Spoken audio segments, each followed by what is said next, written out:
রাজা হাঁসের বাচ্চাগুলো টিক টিক টিক করে বলছে, টিক টিক করে কেটেছে।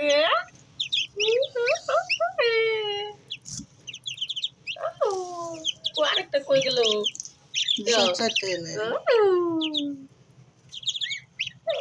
খুশি না তুমি?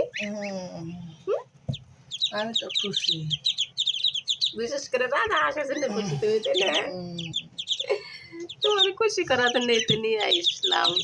ওই দেখো একটা অনেক বড় হয়ে গেছে, দেখছো? ওই ওই যে ওইটা হাঁস না, বিশাল বড় হয়েছে এটা।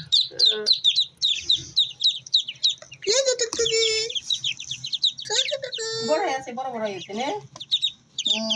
এগুলাই তো আনলাম আমরা, কত করে জানি 320 করে আনলাম না তখন। আজকে আনছে 270 টাকা জোড়া। আর রাজা হাঁস আনলাম হলো 900 টাকা জোড়া। 900 টাকা জোড়া।